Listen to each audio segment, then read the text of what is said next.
আসসালামু আলাইকুম। আজকে আমরা অ্যানজাইনা পেক্টোরিসের ম্যানেজমেন্ট নিয়ে পড়বো। অ্যানজাইনা পেক্টোরিসের ম্যানেজমেন্টের ক্লাসকে আমরা দুটো ভাগে ভাগ করেছি। এই ক্লাসে আমরা ফার্মাকোলজিক্যাল ম্যানেজমেন্ট পড়বো এবং এর পরবর্তী ক্লাসে নন ফার্মাকোলজিক্যাল ম্যানেজমেন্ট পড়বো। এবং ফার্মাকোলজিক্যাল ম্যানেজমেন্ট আমরা তিনটা হেডলাইনে ভাগ করেছি।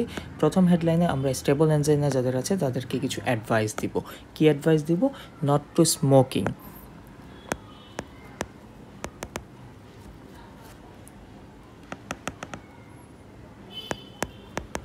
স্মোকিং যাতে না করে, ওয়েট কন্ট্রোল যাতে রাখে, মানে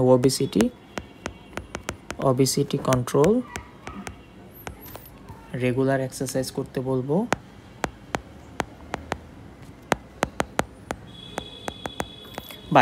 বাট খেয়াল রাখতে হবে যে নট সিভিয়ার এক্সারসাইজ, কারণ সিভিয়ার এক্সারসাইজ করলে অ্যানজাইনা আবার প্রিসিপিটেট করবে। এবং দ্বিতীয়ত, যাদের অ্যানজাইনা আছে করোনারি আর্টারি ডিজিজের কারণে, তাদেরকে আমরা দুটি ড্রাগ দিব।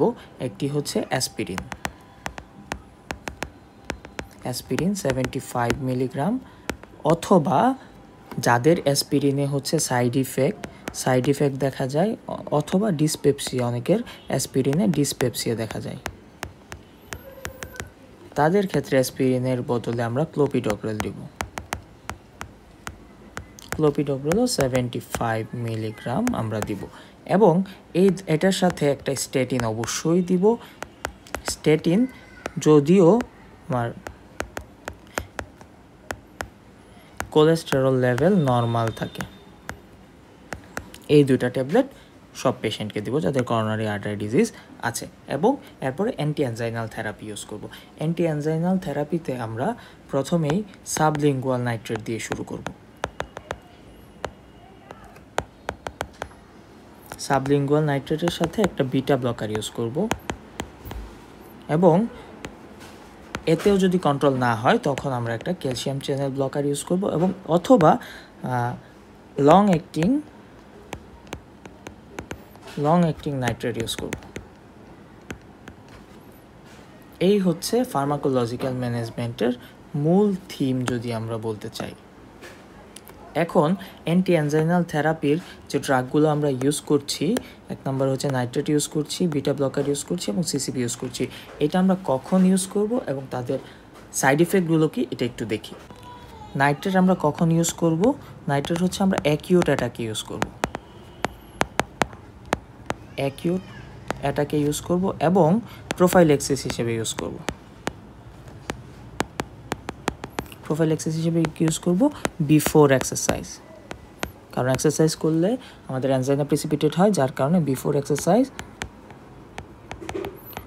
একটা নাইট্রেট ইনহেল করব। এবং অ্যাকিউট অ্যাটাকের ক্ষেত্রে আমরা কি ইউজ করব? সাবলিঙ্গুয়াল গ্লিসারিন ট্রাইনাইট্রেট, অথবা আমরা একটা ট্যাবলেট ইনটেক করতে পারি। এবং এইটার সাইড ইফেক্ট কী আছে আমি যদি বলতে চাই, এটার নাইট্রেট কোনো পেশেন্টকে দেওয়ার পর সেই পেশেন্ট দুইটা কমপ্লেন নিয়ে আসতে পারে। এক নম্বর কমপ্লেনে সে আসবে যে মাথা ঘোরাচ্ছে স্যার অনেক দিন ধরে। এবং এইটার আমরা কাউন্সিলিং কিভাবে করব? যতই সময় যাবে ট্রিটমেন্টের সাথে সে কোপ আপ করে সে এটাকে ম্যানেজ করে ফেলবে এবং এটাতে সে অভ্যস্ত হয়ে যাবে। এবং 2 নম্বরে যে কমপ্লিট করবে এটা আর কাজ করছে না স্যার, ব্যথা কমে না, তার মানে আমরা জানি নাইট্রেট টলারেন্স ডেভেলপ করে। তো ফার্মাকোলজিক্যাল টলারেন্স ডেভেলপ নাইট্রেটের খুব তাড়াতাড়ি হয়, যার কারণে ডেইলি একটা নাইট্রেট ফ্রি পিরিয়ড দরকার। Nitrate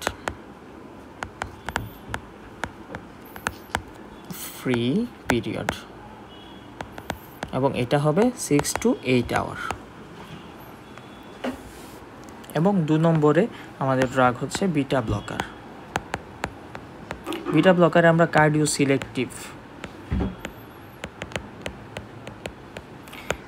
selective beta blocker use করি, সেটা হচ্ছে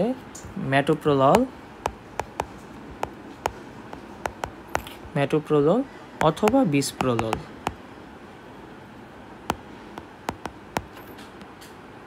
এবং এটাতে কি সাইড ইফেক্ট হতে পারে বিটা ব্লকার দেওয়ার পর? বিটা ব্লকার কাউকে দেওয়ার পর অ্যাব্রাপ্টলি উইথড্র করা যাবে না, তাহলে হচ্ছে উইথড্রয়াল সিমটমসগুলো দেখা যাবে, উইথড্রয়াল সাইন অ্যান্ড সিমটমসগুলো দেখা যাবে। এবং 3 নম্বরে আমরা পড়েছি ক্যালসিয়াম চ্যানেল ব্লকার। এবং ক্যালসিয়াম চ্যানেল ব্লকারের ক্ষেত্রে আমরা যদি মনোথেরাপি ইউজ করতে চাই, মনোথেরাপি ইউজ করতে ক্ষেত্রে আমরা ভেরাপামিল অথবা ডিলটায়াজেম ইউজ করতে পারি মনোথেরাপি হিসেবে, কারণ এটা হচ্ছে আমার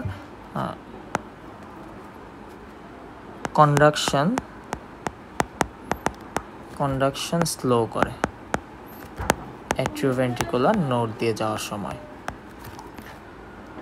যার কারণে মনোথেরাপিতেই এটা কাজ করে। তবে যদি আমি অ্যামলোডিপিন বা নিফেডিপিন দেই, তাহলে এটার সাথে আমার বিটা ব্লকার ইউজ করতে হবে, কম্বিনেশন রূপে ইউজ করতে হবে, এটা তখন ভালো কাজ করে। এবং এটার সাইড ইফেক্ট যদি বলতে চাই, এটাতে খেয়াল রাখতে হবে, ক্যালসিয়াম চ্যানেল ব্লকার দিলে মোস্ট কমনলি পেশেন্টরা যেটা বলে যে বা অভিযোগ জানায় যে তার পেরিফেরাল এডেমা বা পায়ে পানি জমেছে, পেরিফেরাল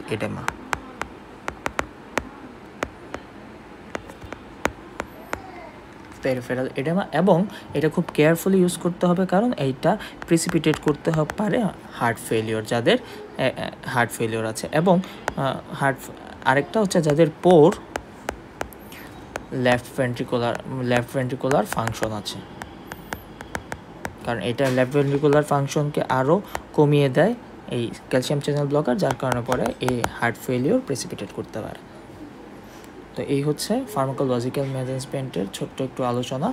এবং এটি যদি আমরা ডেভিডসনে দেখতে চাই, এই যে ডেভিডসনে ম্যানেজমেন্ট এখানে বলা আছে, এবং ম্যানেজমেন্টের প্রথমেই বক্স 16.42-তে বলা আছে,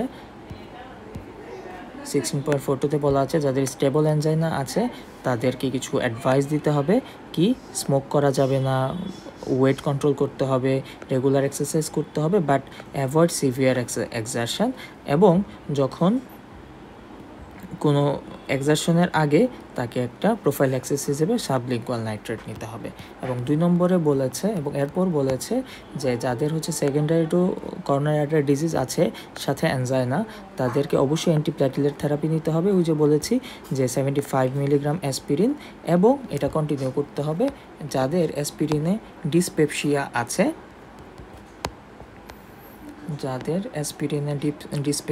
তারা ক্লোপিডোগ্রেল ইউজ করবে if aspirin causes dyspepsia or other side effect. এবং সাথে অবশ্যই একটা স্ট্যাটিন থাকবে যদিও তার কোলেস্টেরল লেভেল নর্মাল থাকে। এবং এরপরে অ্যান্টি অ্যানজাইনাল ড্রাগ থেরাপি নিব, এবং অ্যান্টি অ্যানজাইনাল ড্রাগ থেরাপিতে 5টা মেইন গ্রুপ আছে।